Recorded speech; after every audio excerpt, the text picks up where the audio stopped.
Greetings, I'm Salvador Cordova, and welcome to the Evidence and Reasons for the Christian Faith video channel.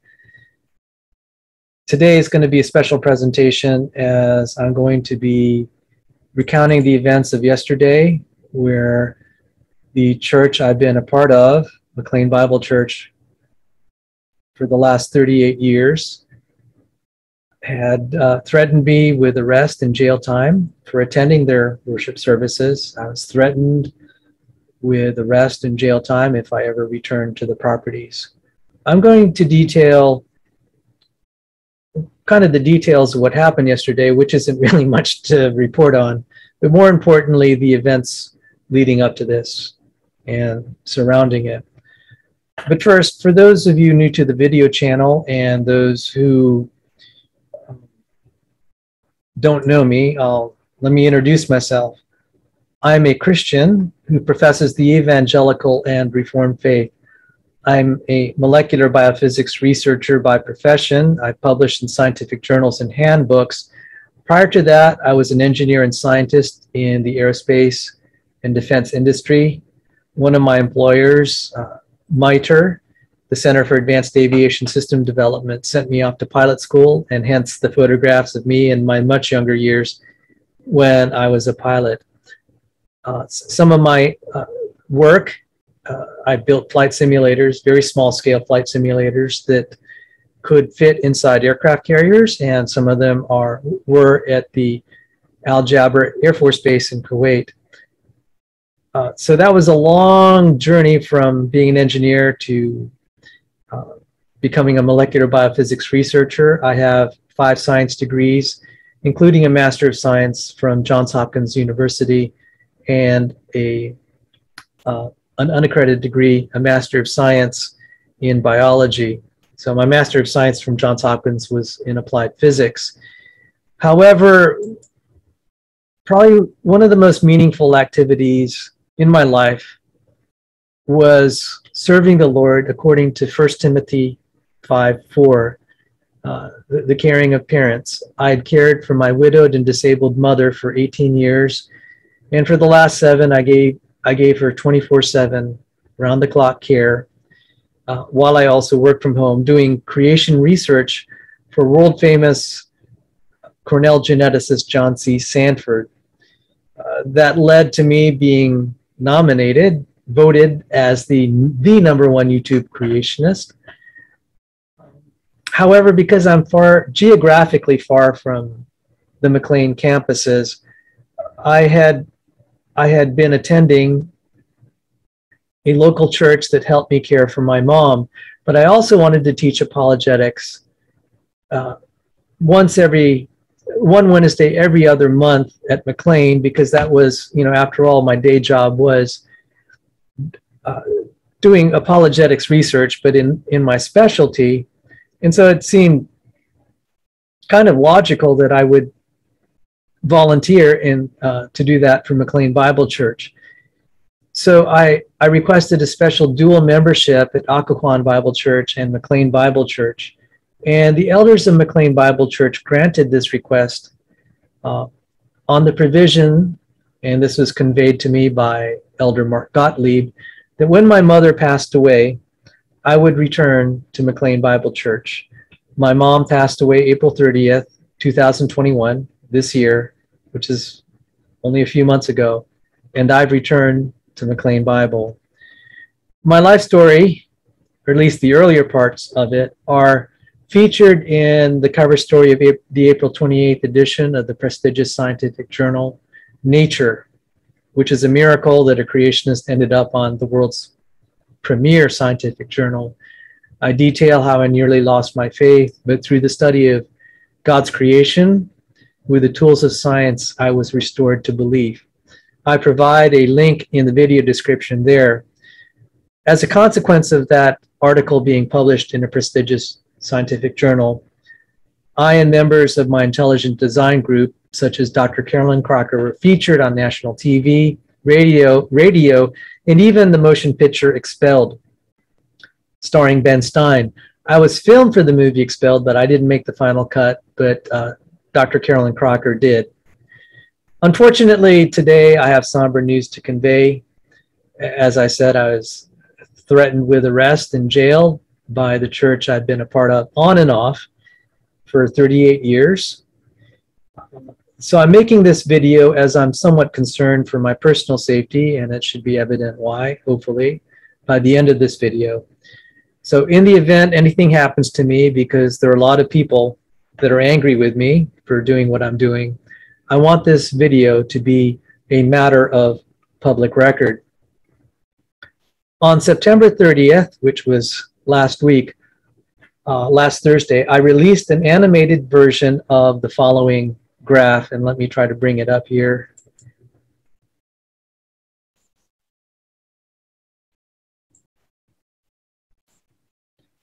It conveys the attendance history of McLean Bible Church since its inception in 1961. Doc Dykeman there is pictured. He was the father of one of the 5 founding families of McLean Bible Church. So I estimate the attendance there was roughly 30 people.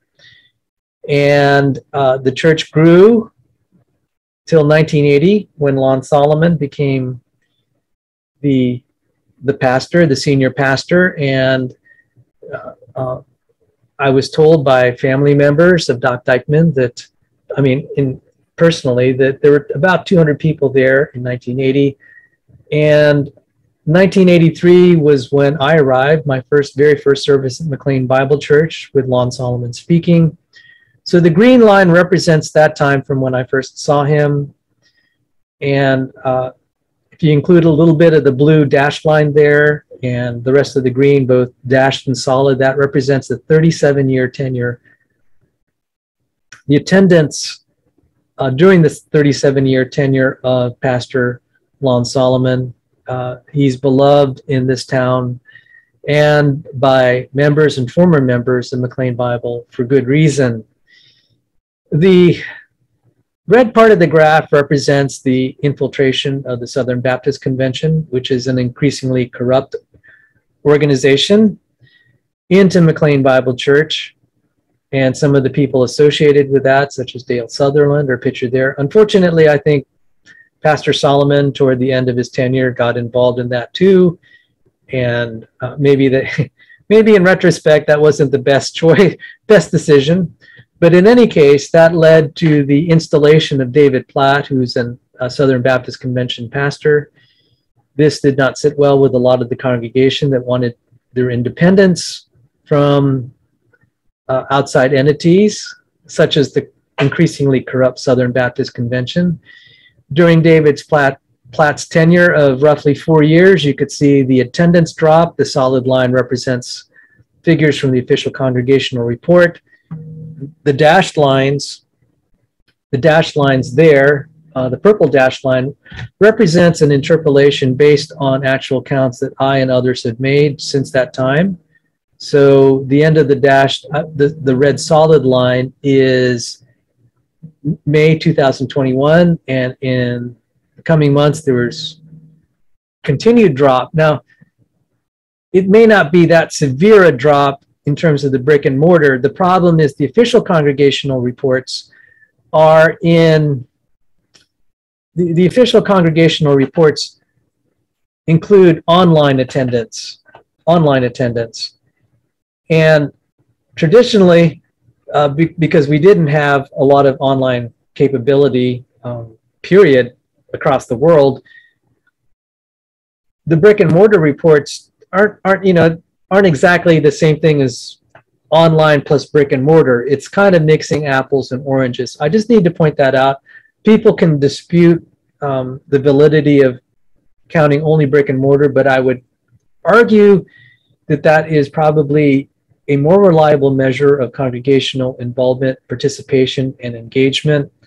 Not to mention, it may probably, I'm going to postulate here, and I think with intuitive reason, that it's probably a better barometer of the money giving, the donations, what you can expect from donations. So that remains to be probably worked out to see if that is true. But the important point that I hope that can be seen here is there has been a tremendous drop in attendance under David Platt's tenure.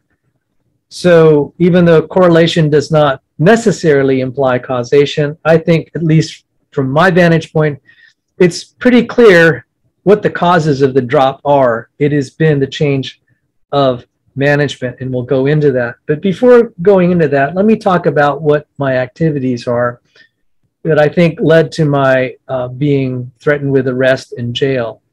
I, as I said, by profession, I am not a reporter, but I managed to kind of do an imitation of a reporter and join the Fourth Estate, at least on Sundays. And that would mean I'd be visiting there, gathering information for the last several weeks in particular. And I've announced this on the internet. I would stand by a particular pillar in the lobby of the Tyson's campus and just try to meet people and try to encourage people that shared my sympathies. I would go around the congregation, and here's one of my notebooks. I'd be taking down information, and yeah, it was pretty obvious. You know, I'd have my pen in hand, and I'd be talking to people, and I'd be writing stuff down, and then I'd be giving out my business cards, etc., contact information. Now, I would not get in people's face. That's people that know me. That's just not my style. That's for other people. I could never be a door-to-door salesman or a telemarketer. That's just not my personality. But if people approached me and said hi and introduced themselves or whatever like that, I was very comfortable just continuing conversations. I would not get in people's faces. I also took my cell phone and took photographs of things. And you've seen some of those photographs here. Now, this obviously did not endear me to the leadership that I was doing this, because my reporting activities kind of did some reputational damage to them. But I'd like to say, really, it's not my reporting. I'm only the messenger. The reputational damage was done by their behavior, by their decision-making, by the things they said. I merely reported on it. So that's kind of my way of absolving myself from the cause of reputational damage. The fundamental cause is them, not me. I merely was there to report as accurately as I could the events. So I'd be going there, and I'd go inside the sanctuary. Hang on, I lost my pen. And there'd be various sections of the sanctuary. And this is like a sample of what I was doing just before I got what they call trespassed, which means, you know, forbidden from coming back. I would go and write down the sections. I mean, it's pretty obvious what I was doing. I'm kind of standing in various places. I go, you know, 1, 2, 3, 4, 5. In each of the sections, I would tally, and I'd add them up, and I'd get numbers. And then just to reassure people that I knew, and I'd circulate this privately. I don't like just photographing people, because I want to respect their privacy, especially in God's house. Okay, so if they're in their sanctuary and they're worshiping, I'm not trying to broadcast this. I want them to feel free to be going to the sanctuary. So the photographs I'm going to show are blocked. I put rectangles over the people, so it'll look a little funny for two reasons. One, to protect their privacy, but it's also a method that I could also photographically analyze the counts. So in addition to being in the sanctuary, when there's small numbers, it's relatively easy to count. When you have about 500, it gets hard to actually just kind of be there in the sanctuary counting. It's better to do a photograph and then do the counting at your leisure, and you make a more accurate count as a result. So let me cue this up. Let me share a picture of Arlington. Now, Arlington campus, we have 5 campuses. Tyson's is the big one. Then the second most influential is Montgomery County. Then the remaining 3, you could question which is bigger. There's Prince William County, Arlington, Arlington, Prince William, Arlington, and then Loudoun.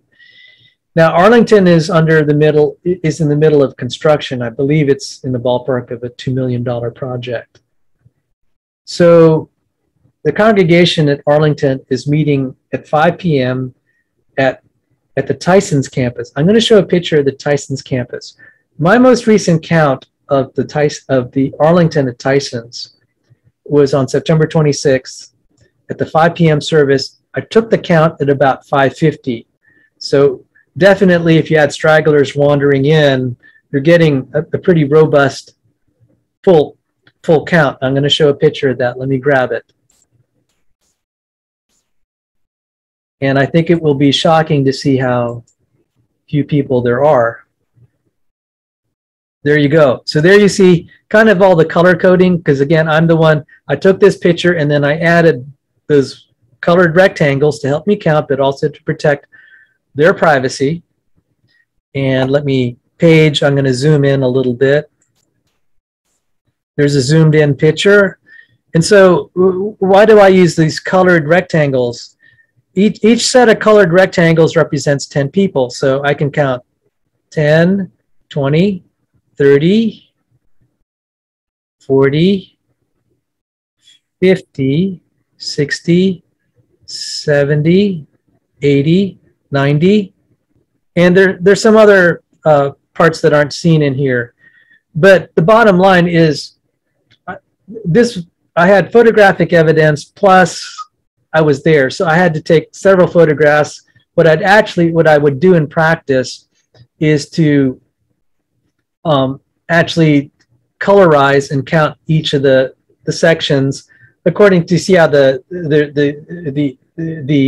each of the groupings of chairs are kind of like islands, and it makes it easier to count also.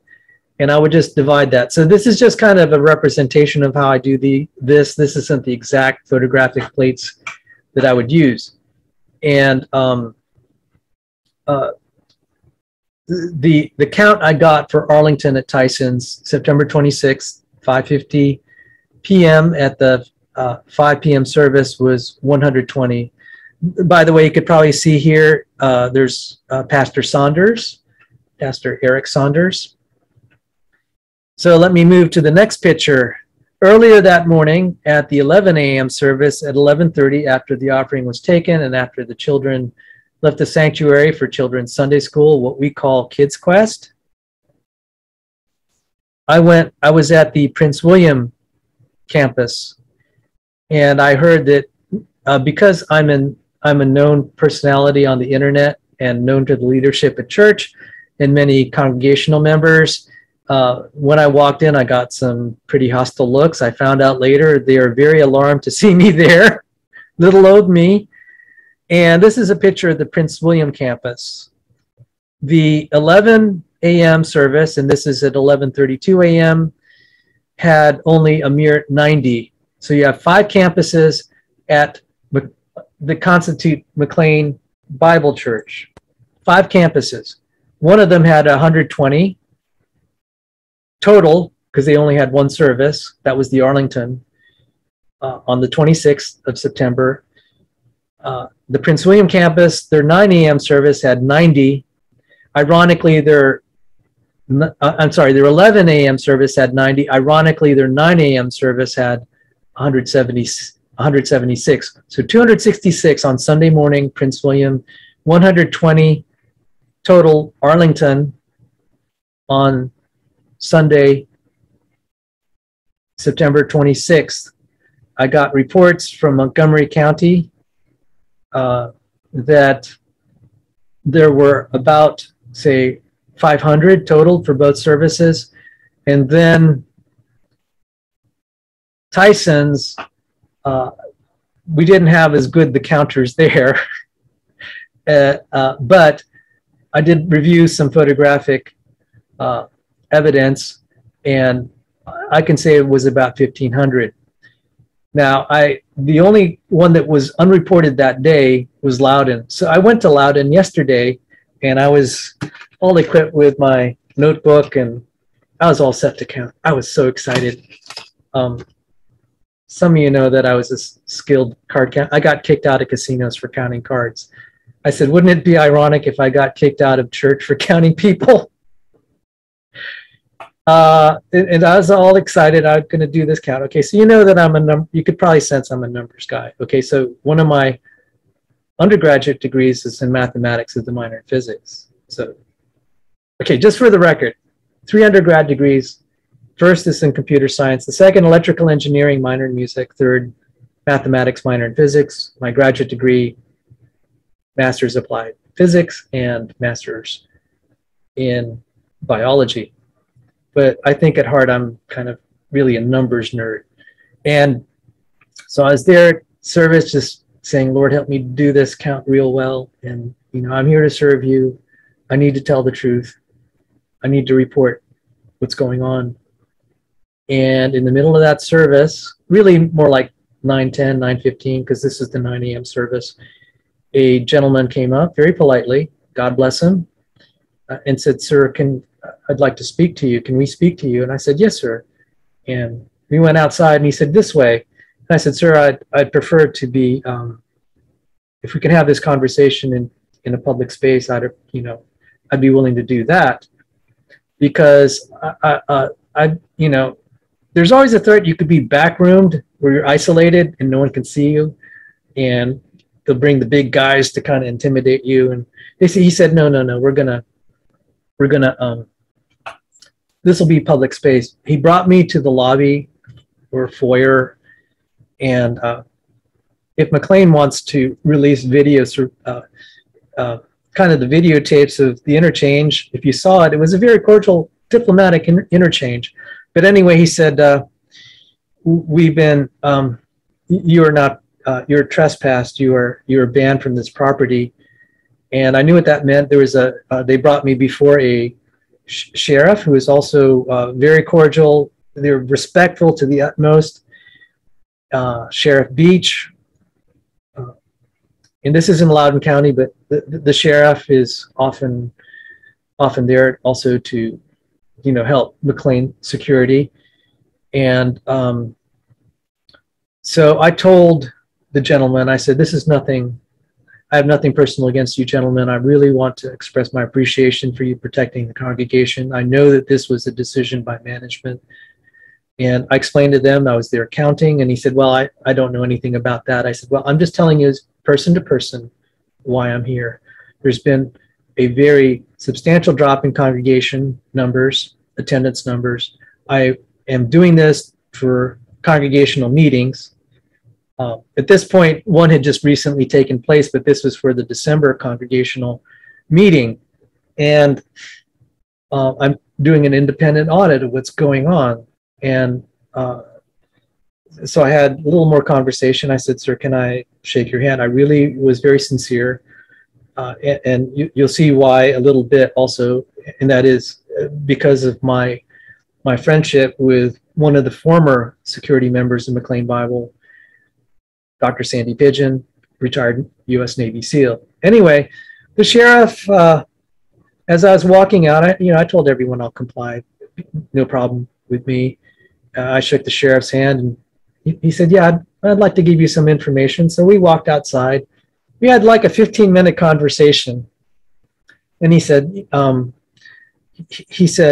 I'd like to tell you, I'd really like for you not to get in any trouble. If you come back on the property, McLean is going to contact law enforcement, and we're going to have to arrest you or do something. You might end up in jail. I really don't want you to go to jail. So I'm just kind of telling you that if you can at all, try to resolve this issue with the McLean leadership. And I expressed my sincere thanks for his concern for my welfare.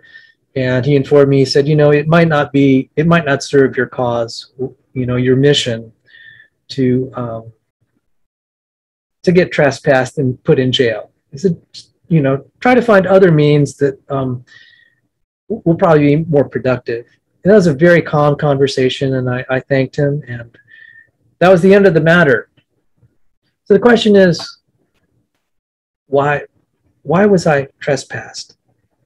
And you're beginning to get a few hints that My reporting activities and trying to do an accurate inventory of what's really going on is not sitting well with the McLean leadership. Now they have said, Sal, why don't you write us? And I'm like, okay, I'm going to say this. If I wrote you and you wrote me back, it's just between you and me. This issue needs to be conveyed to the entire congregation, and it's not being conveyed. What is happening is they're putting their version of events on the website. They're not allowing congregational members like myself to report things that we can clearly see that we find problematic. So it's not an issue of me writing to them and they just leave it that. You know, it's like, okay, we'll try to placate you. This is a matter that should be public knowledge, and it says in the New Testament, elders can be rebuked, and there are times when they can be and should be rebuked publicly. The suppression of information and transparency is very concerning to me, not to mention some of the things that have come out of some of the elders' mouths, like, for example, pastor and member of the elder board, Mike Kelsey, who said, it's difficult for me not to torch all white people, especially white evangelicals and Christians. And I'm like, you know, that's not exactly the coolest thing to say if most of your congregation's white and he's black. That's just, okay. Don't expect that the white members of the congregation will feel exactly welcome with that sort of attitude, okay? I mean, there's some common sense there, Pastor Kelsey. And, you know, again, no ill will intended. I thank your parents for meeting me some Sundays ago and telling me that they're praying for me. And my side of the issue is praying for you, Pastor Kelsey. But I hope it's evident that this is stirring a climate that is not healthy for growing the numbers of your congregation. So that's the accurate count. So what are my total tallies? I threw out a lot of numbers here. Most of it was off the top of my head, but I estimate it could be as low as 3,200 brick and mortar. And I said there will be an ongoing discrepancy because McLean's official reports use wrapped into their numbers the online attendance, which I'm skeptical of as being a very good barometer of congregational engagement, which should translate into money, but that is the problem here. And I'm going to cover that based not on even stuff that I said. Their official congregational reports were raising red flags among the congregation, and I'll show you scans of these reports. This is public knowledge, and it raised my curiosity, and that's why I got involved in this. People said, why are you getting involved in this, Sal? I said, well, I think it's my calling. Elder Gottlieb said, when your mother passes, you've got to go back to McLean. And I felt that as a sacred calling from God to come back. That God had a special mission for me. Sorry, I'm like the teenage girl in the family. I just like a bag of emotions. My sister's the exact opposite. She's like ice water in her veins. I felt this is a sacred calling. I could shirk my duty to tell the truth, and I couldn't live with myself. So let me proceed here before I totally embarrass myself with the rest of the presentation. Let me bring up the video. So this is just the attendance figures. There's nothing there that this is the attendance figures. There's nothing there with the financials, and I'm going to cover that. Just give me a moment to kind of reset my gyros here, and I'll be set. So look here at the high point of the graph here. Let's see if I can get my laser pointer going. high point of the graph is 2014. And then the present point is the last official one that I have access to is May. Now, there may be later things that were released in the most recent congregational report, September 29th, September 30th. But suffice to say, what I'm about to show you is our official numbers. So this is 2014 and this is 2021. May 2014 here, May 2021 here. So let me show, this is the average attendance. Now let me show the financials for the corresponding period. You'll note something interesting. From 2014 to 2021, it's actually an increase. It's actually an increase. And that caught my attention. Now, we'd like to be able to, I wanted to report this at the congregational meeting that I'm concerned about these numbers, and I'm going to go into more detail. But I prepared for that congregational meeting this graph. Now you can see it's shaped a little differently.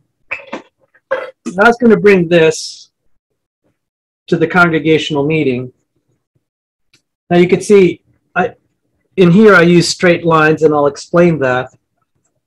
That's because after I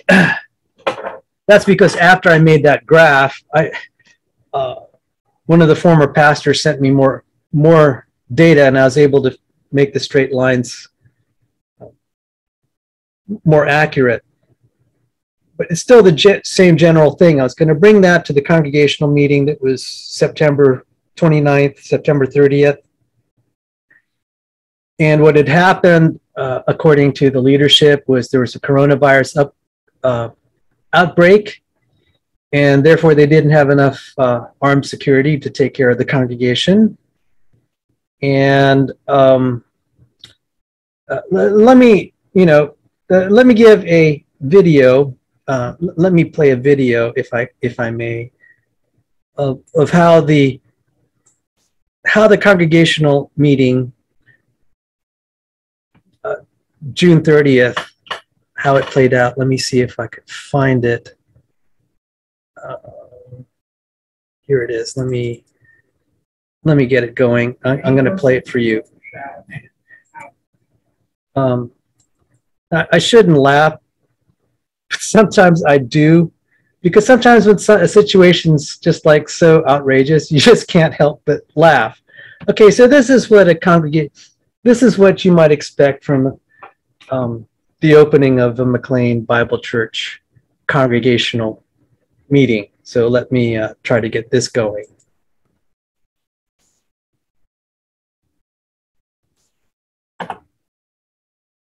That brings honor to Lord. Thank you.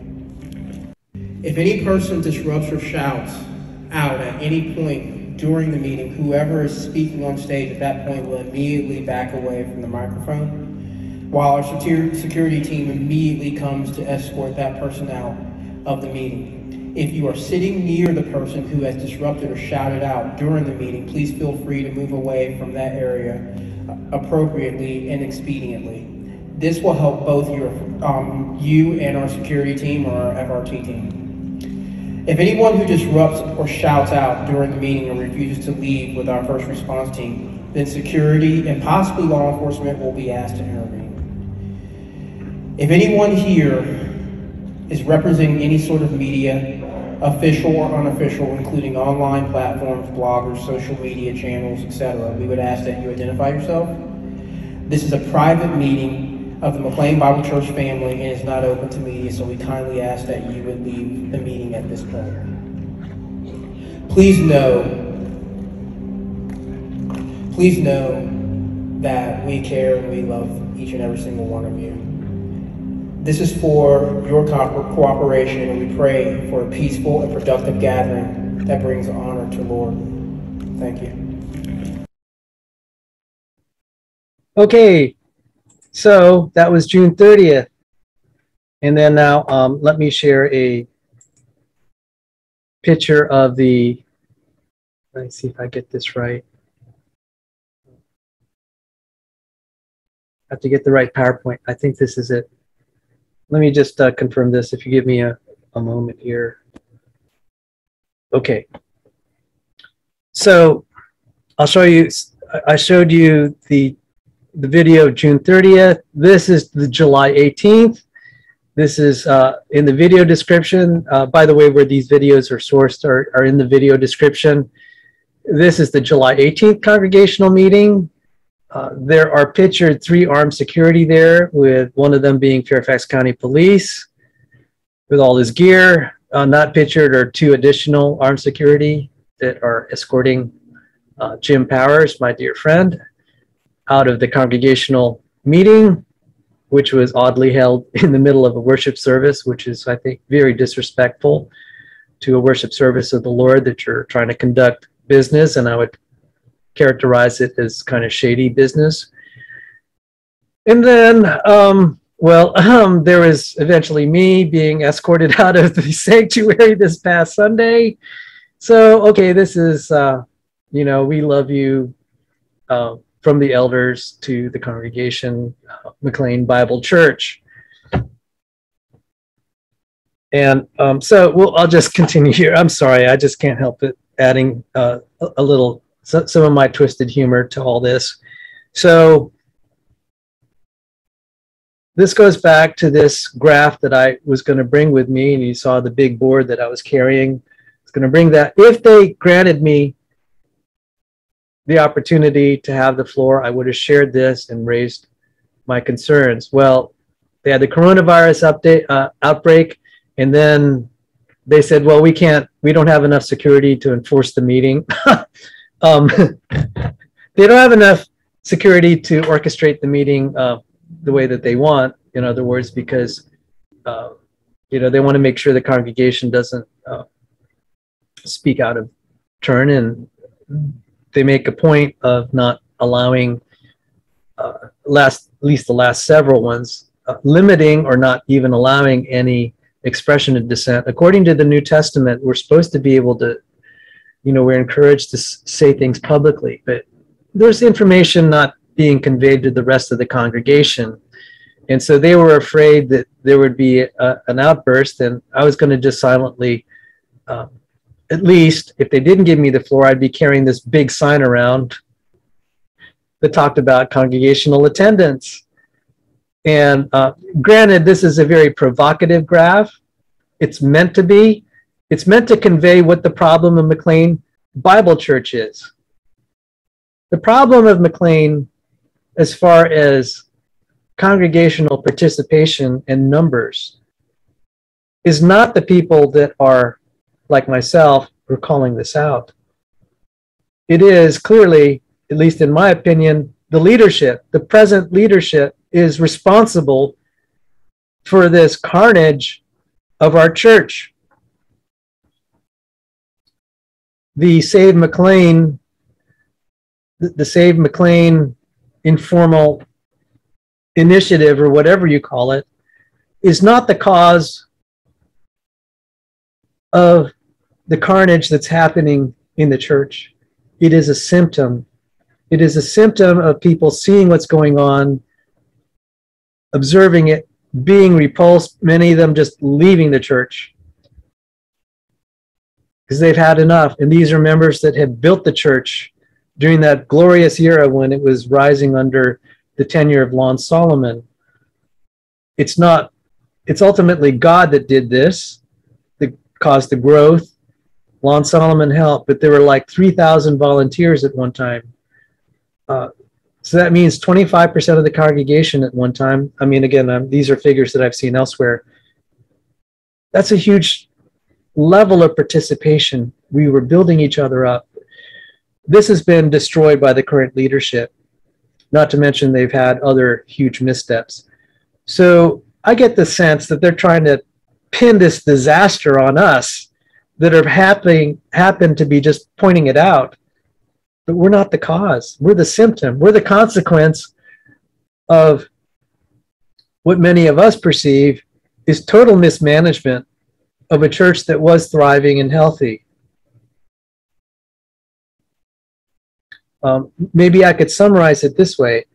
If you have a merchant that's selling something and a customer buying something, and the customer wants something green, and the merchant gives them something red after, when the customer agreed on a transaction, customer's not going to be happy. So whatever the current leadership was giving, they probably gave the impression that, it's going to be a continuation of what it was. And sadly, the congregation voted the new leadership in, and they got something else. And then when they complained, the leadership said, well, it's your problem. You don't like this, the way we're doing business. Of course, people would naturally leave. So I'm trying to minimize kind of the moralizing of who's right in the sight of God. Okay, on a purely business level, this doesn't work. When you deliver something that the customer, or in this case, the congregation, wasn't wanting or expecting, or invested time and money trying to build something that they were expecting to see happen, and then you dash their hopes. I mean, this is like kind of management common sense. So I was going to bring this out. I was going to point this out. The congregational meeting, it ended up being online. And lo and behold, the chairman of the board of elders, Larry Cooper, said at that congregational meeting, and there are recordings of it, he said, we're in great shape financially. And okay, so you could see where this is going. And he also said, I'm excited for where we are and where we're headed. Okay, so let me share my screen again. So Larry Cooper, just this past September 30th, Thursday, said, I'm excited for where we are. So where we are is somewhere, I guess, around here or around here. I'm excited for where we are and where we're headed. I'm excited for where we are and where we're headed. And he said, we're in great shape financially. And that, of course, raised my curiosity. So going to the congregational numbers here, as I pointed out, there's actually been an increase in the reported weekly giving. We've had an increase in the reported weekly giving, and we've lost anywhere from 45 to almost 80% of the congregation, depending on how you do the bean counting.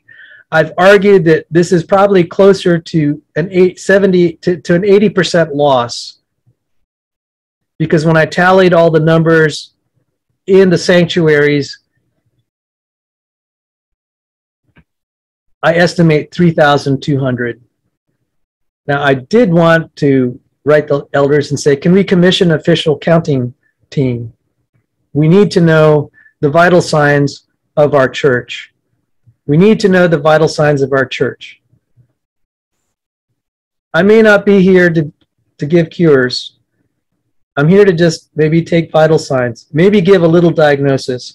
It's beyond my skill set to tell you how to run an organization this large. I have a hard enough time running my own life. Okay, so this is not about trying to moralize and say necessarily you should do this. This is what you should do.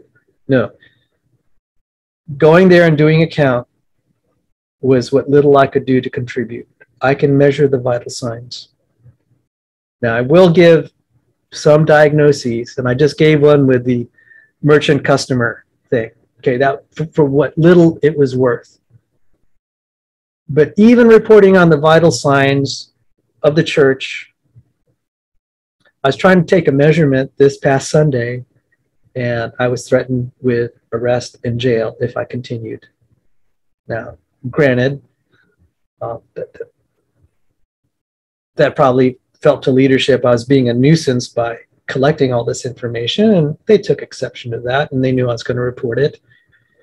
So On the other hand, by issuing me a trespass order, that tells me this is a real sensitive spot. This is something that they don't want you to know. And they're going to go to some measures to do everything they can to kind of brush it aside or minimize it. But so let me now continue here, and I'm going to just reemphasize the point.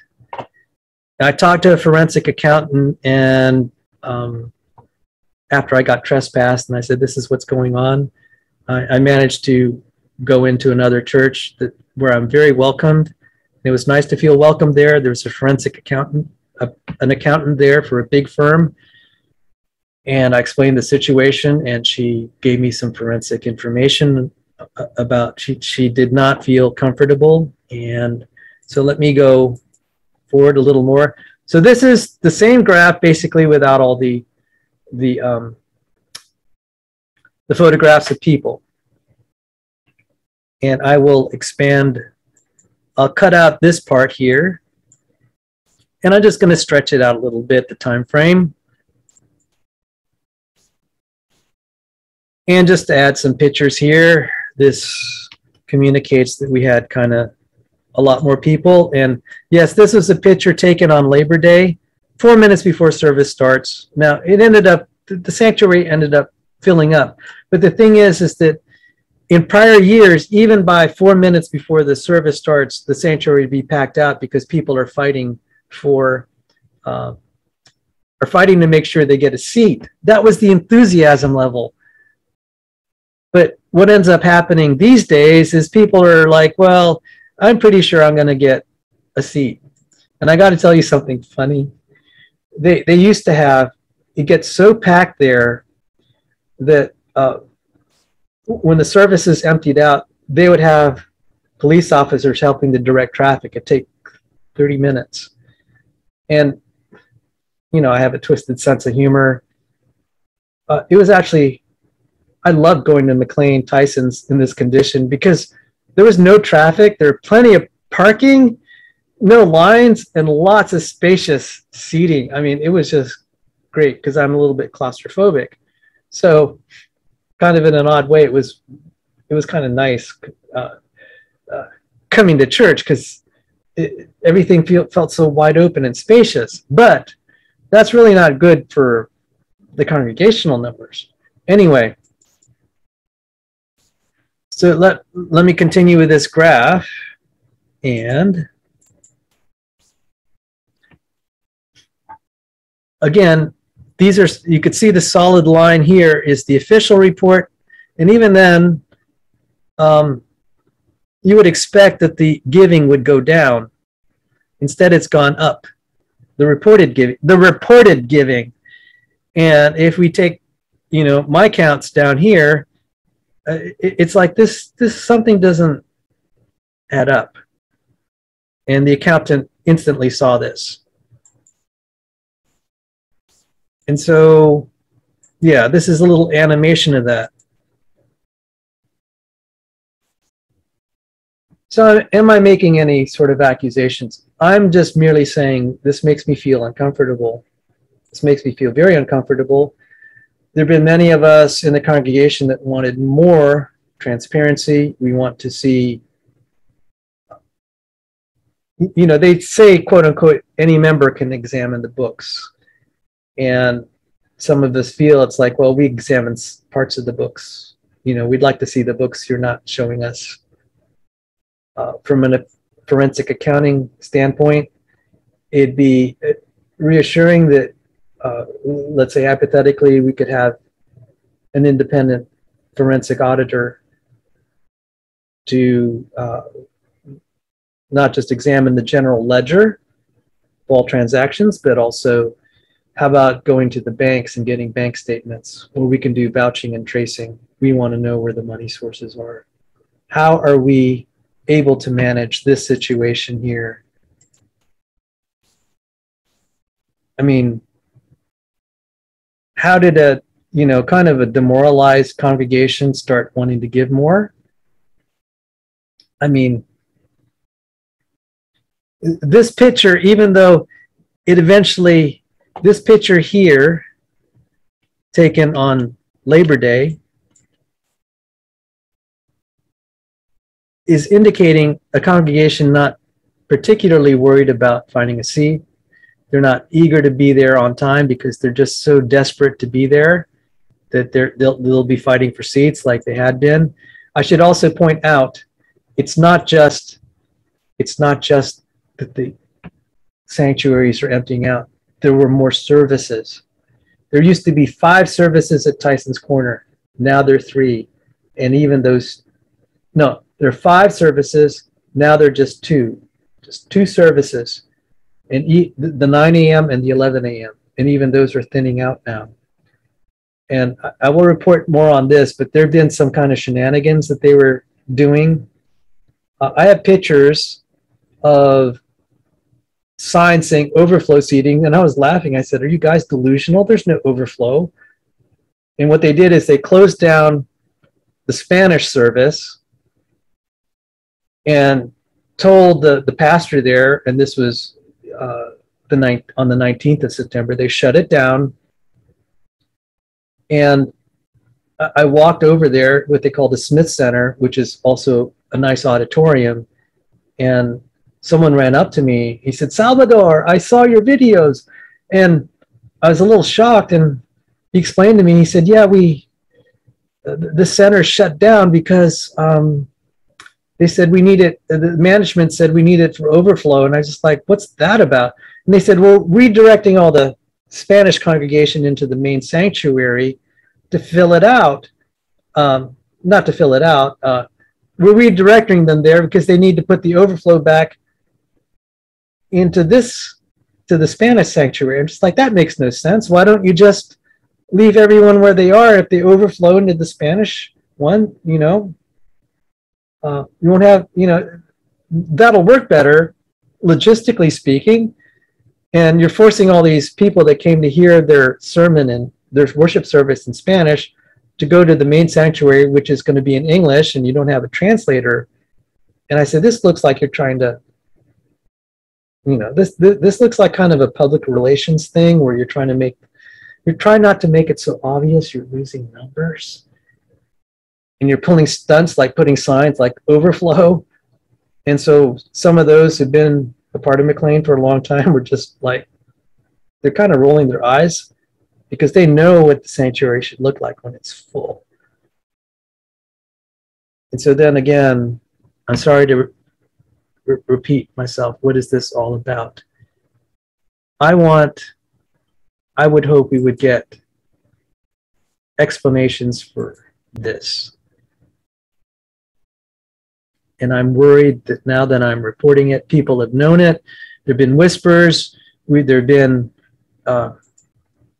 hints of it occasionally coming out and leaking out.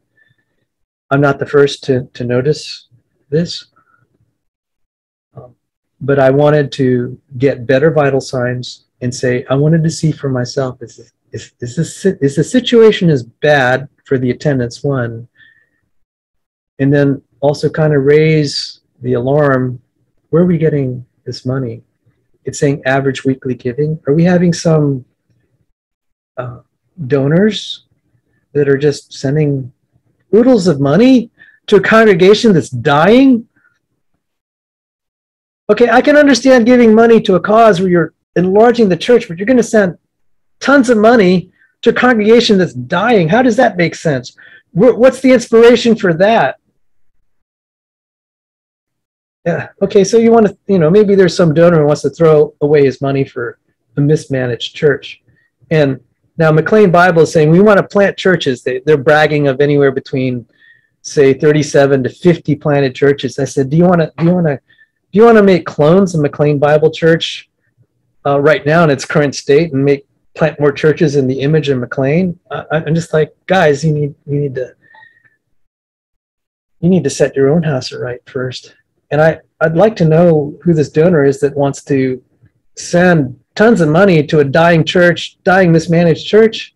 You could send it to my channel, just in case you're listening to this. I'd be very appreciative. And we'll cover about my revenues from this channel. Okay, since I brought the topic up, I made $10.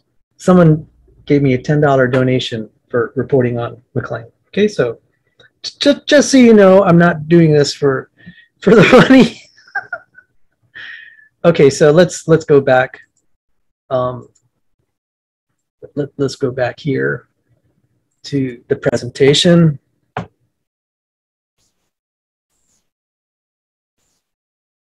So this is an embarrassing fact. I think that I have been trespassed and banned because I'm reporting on this and a lot of things happening at McLean. They're feeling it. They're not liking the public image that it's telling the truth is conveying. So I said that I had been trespassed at Loudon yesterday. That was about 9:10, 9:15. I had a nice conversation with the security and the sheriff. So say I got out about 9:30. I got home 10:45 a.m. and I find a email with a timestamp of 10:13 a.m. It says here, October 3rd, 2021. Oh, well, there's my address. It's public knowledge anyway. It's being circulated around McLean. What do I have to lose at this point? Dear sir, based on your observed behavior at McLean Bible Church on multiple occasions, you are hereby notified that you are forbidden to go upon all properties where McLean Bible Church holds meetings, to include the following addresses: Tysons, Arlington, Montgomery County, Loudoun County, Prince William County. This letter is to officially notify you that you shall not go upon any of the listed properties. Failure to comply with this request will result in the criminal charge of trespassing and brought against you, which is in violation of 18.2-119, the Code of Virginia. A copy of this letter has been sent to the police agencies which are responsible for the above locations. So there it is. I've been served. Elder Mark Gottlieb told me, Salvador, when you return, when your mother passes, you have to return to McLean. I have returned. I have done the duty I feel God has called me. Now, a beautiful story about Mark Gottlieb. After we had the interview, a few months later, he was in a biking accident and he was paralyzed. His neck was broken. He's paralyzed from the neck down. I was devastated. And I'd actually given up praying for his healing because it didn't seem like there was any progress. But by the congregational meeting, by the time of the congregational meeting, when I was getting involved, he was there. He was walking. He drove himself. He drove himself to that meeting. And a lot of us knew that this was a miracle of God and medical technology. But still, this is a provision of God. That he was a man paralyzed from the neck down and he recovered. We were all praying for him. He resigned from the elder board of McLean. He didn't like where it was going. They wanted to parade him around at the June congregational meeting as if, of God doing great things. And God did do great things in Elder Gottlieb's life. But he didn't want to be a part of that charade because it was kind of a kangaroo congregational meeting. And he didn't want to be a part of it. He wasn't going to be used as a prop to affirm the leadership. And I commend him for that.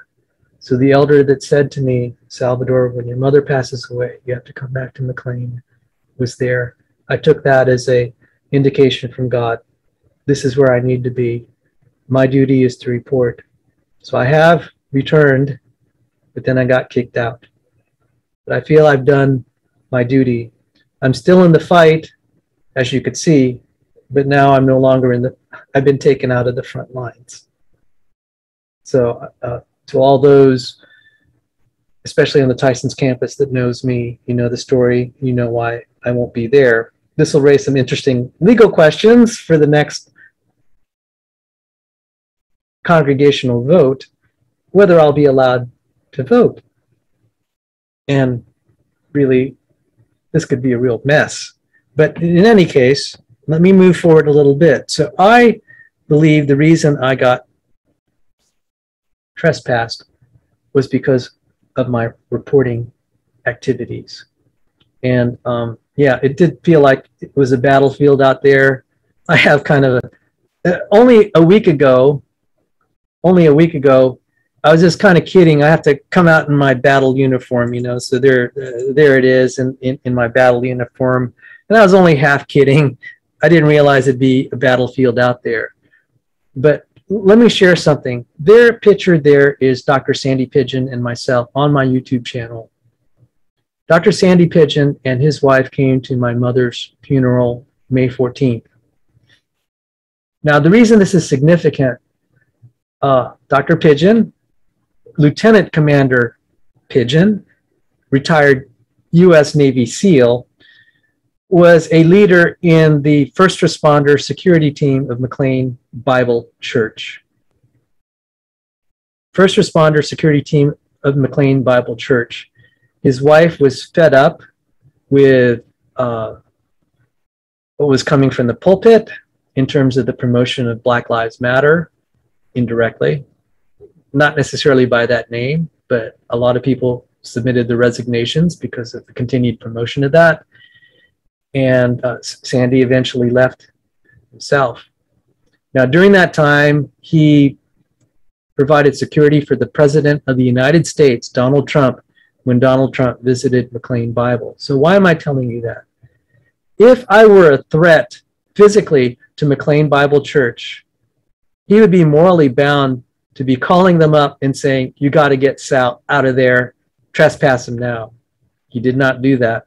In fact, this is a picture of us July 16th, the Friday before the infamous July 18th congregational vote. And we were just on my YouTube channel talking. So it's a matter of public record. He and I know each other. He's a trusted member of the McLean, former member of the McLean First Responder Security Team. My understanding is he was a leader of some of the teams there for the services. So I'm pointing that out is if McLean leadership is saying that I'm being forbidden to be on the property, I have a good case that it had nothing to do with me being a threat to the congregation. They did ask me, by the way, when I got taken out loud in there, the security asked me, do I have any weapons? And I said, no, sir, I don't have any. And I'm here to count and to do an independent audit. So my activity wasn't a threat to the congregation. I wasn't harassing anybody. It's just people that know me. I would never be a door-to-door salesman, used car salesman, or any of that. It's just not my personality. Okay? I'm a researcher. Okay, so why would they trespass me? I think they felt that my reporting on what's going on is hurting their reputation. But I want to say, guys, my reporting isn't the cause. It's what you did that's ultimately hurting your reputation. And I'll give examples of a story I broke and some of the photographs I've taken that probably don't sit well with them. Let's see if I can get this up. Hang on. All right. So I got a hold of photographs of Mike Kelsey, senior pastor of preaching and culture at McLean Bible Church, there with a Black Lives Matter sign with, I believe, his son, and beside the son is his father. And even though it says Black Lives to God, I told his dad, I said, that's an abomination, sir. Trying to lend the Lord's name and give an evil movement credibility. That's just my feelings, okay? And I broke the story where Mike Kelsey's I had on video where he's saying it's difficult for me not to torch all white people, particularly white evangelicals and Christians. And you know, if you have a white congregation, that's not kind of that attitude. Not, I mean, most people didn't even hear that, but I felt it represented the attitude that was coming from the pulpit. It made people that were white in the congregation not particularly welcome. And okay, so a lot of people left over that. And then, you know, I take photographs like this one with senior pastor Wade Burnett, who doesn't hardly preach at all. He's some sort of litigator that McLean hired to be pastor. And many of us don't really know what he does, but there's Wade Burnett there giving a warm welcome to a known Black Lives Matter activist right there in the McLean lobby. And I believe this was either the 19th or the 26th of September when I took this photo. So, you know, this does not, the optics of this do not look good. And, you know, I've been showing this. McLean leadership can't be happy that I'm doing stuff like this. So they, I think, you know, they're well within their purview that if management feels that you are writing negative reviews of their product, they don't want you in their store, okay? So this is like entering a restaurant and you keep writing negative reviews. They're going to say, sir, you know, please leave. They're well within their legal purview to do that. Okay, so if I'm a food critic and I walk into the store and I just keep giving negative reviews, maybe management can say, hey, you're not welcome here anymore. Okay, fair enough. Fair enough. First off, they are kind of violating the spirit of their own constitution. So even though in the eyes of the secular courts, they're able to do this, they're not really quite following the spirit of their own contractual obligations to the congregation as outlined in the Constitution. And so what am I going to do? I really don't know. I think I'll continue to try to tell the truth. There are other people and record their stories. I recorded a lot of mine today, but it would be a blessing to hear the stories of other people. I mean, blessing, seriously. I've encouraged them not to just go on a whining rant as sort of what I've done today. I want them to tell about their love of Jesus, their love of God, their love of God's people during that beautiful time when our church was thriving and functional. And record that. I say, if you talk about your love of God, your love of the Lord, the love of our Lord and Savior Jesus Christ, you can't go wrong. And I look forward to making more videos to tell the story of kind of the Camelot days of McLean Bible Church.